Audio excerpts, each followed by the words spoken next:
Mradi huu ni sehemu ya utekelezaji wa ilani ya Chama cha Mapinduzi ya mwaka 2020-2025. Nimefurahi taarifa za utekelezaji na hasa hii inayoonyesha certificate zote zimekwishalipwa tayari, na kwamba hakuna certificate mpya ambayo mkandarasi anadai. Hili ni jambo kubwa kwamba Wizara ya Maji, Wizara ya Fedha zinajitahidi kutambua kwamba mradi huu ni muhimu sana kwa wananchi wa Tarime pamoja na Rorya.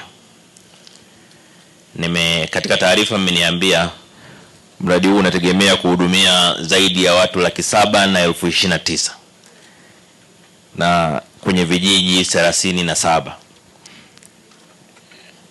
katika miradi mikubwa kabisa katika nchi yetu. Nadhani huu ni mmoja wapo mkubwa mno na ambao umezingatia mahitaji ya muda mrefu sana ya wakazi wa Rorya na Tarime.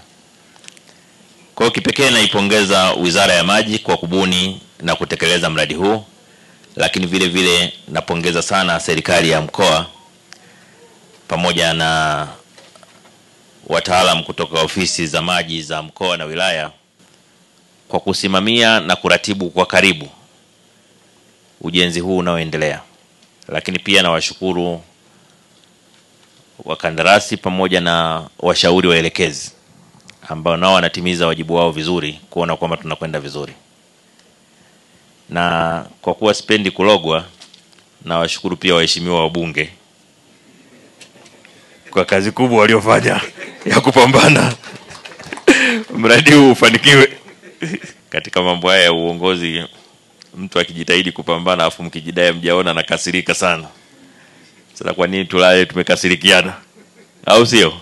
Kwa nitoe wito tu kwa serikali, kwa nafasi hii nitoe wito tu kwa serikali, maelekezo rasmi kabisa kwa Waziri wa Maji kwamba atoe kipaumbele cha pekee kwa mradi huu kuhakikisha unakamilika kwa wakati. Kila certificate itakayokamilika ishughulikiwe. Tunataka muda si mrefu wananchi waone matunda, wasiishie tu kuona majengo yanayojengwa, waone maji yakimiminika Tarime na Rorya. Na hapo wananchi watakuwa na sababu ya kusema tumeona ilani ya Chama cha Mapinduzi imetekelezwa. Chama cha Mapinduzi kimetimiza ahadi zake kwa wananchi. Hili ni jambo muhimu sana. Hatuko tayari kuwa na chama ambacho kinaonekana chama ambacho hakitimizi ahadi zake. Ni muhimu Chama cha Mapinduzi kiendelee kulinda heshima yake ya kuwa chama ambacho kinahangaika kuondoa kero za wananchi. Na tunamshukuru sana Mheshimiwa Rais kwa uzito mkubwa ambao ametoa kwa miradi hii inayohusu huduma za wananchi. Na mwenyekiti wa CCM wa mkoa na kamati yako ya siasa na wenyeviti wa wilaya hizi mbili na kamati zenu za siasa, tunawashukuru pia kwa uratibu wa utekelezaji wa ilani. Asanteni sana.